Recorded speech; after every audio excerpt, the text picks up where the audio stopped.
Croft 80 helps Lancs lead before Gloucestershire dig in. Keaton Jennings fell 6 runs short of a century as the visitors Lancashire put themselves in a decent position, finishing the second day 226 for 4, 111 behind Gloucestershire's first innings total, aided by Dent's 110 and lower order hitting from Zafar Gahar. The first thing on Croft's mind, though, was picking up an early single, unbeaten overnight on 49, but it was 2 off Taylor that took him to his half-century, and in the process saw him share a 50-run partnership with Salt, who would find himself making the walk back to the dressing room, pinned in front by Tom Price early in the day. It wasn't long before the partnership of Croft and Balderson had parity coming into sharp focus, the pair effective, the former with the lion's share so far. Croft was up to 80 and the deficit down to 55 when Higgins found the edge, and Bracey made no mistake behind the stumps. Gloucestershire sensed an opportunity, Balderson out caught behind, another for Higgins who was doing all he could to put the cat amongst the pigeons.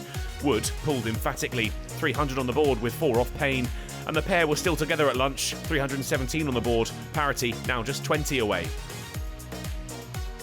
They drew level early in the afternoon session, a mark punctuated by Bailey. His 4 gave them a lead and brought up the 50-run partnership in the process. He was making it look easy. 3 4s and a Taylor over moved Lancashire beyond 350. He was up to 40 when Gahar ended his fun, trapped in front, momentum continuing to to and fro. If Gloucestershire thought they were about to wrap up the innings, Luke Wood had other ideas. Stand and deliver stuff from the number 8. Soon the lead was over 50 and Wood was closing in on a half-century, but he lost his partner. Williams a picture of frustration when he picked out Scott off the bowling of Payne, the lead up to 62.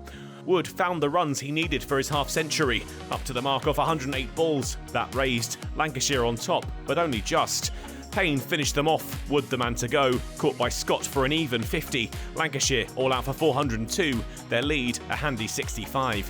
The evergreen Stephen Croft had top scored for the Red Rose with 80, but they'd had to rely on some lower order battling to earn them a lead. Credit to Wood and Bailey at 8 and 9 respectively.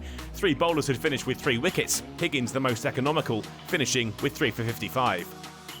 Gloucestershire's reply got off to a stuttering start after tea as Scott nicked Bailey to subfielder Danny Lamb to depart for 7. Phillips joined Dent and they regrouped, starting to eat away at the deficit. Balderson separated them. Phillips' leave not the best judge. Off stump knocked back, the number 3 bowled for 9. Gloucestershire erased the deficit, heading into credit now for the loss of just 2 wickets. But with the lead 8, Lancashire pounced. No ton for Dent this time, out caught behind off the bowling of Williams. With Gloucestershire looking serene late in the day, Bailey tried a bit of twirling and almost had a wicket.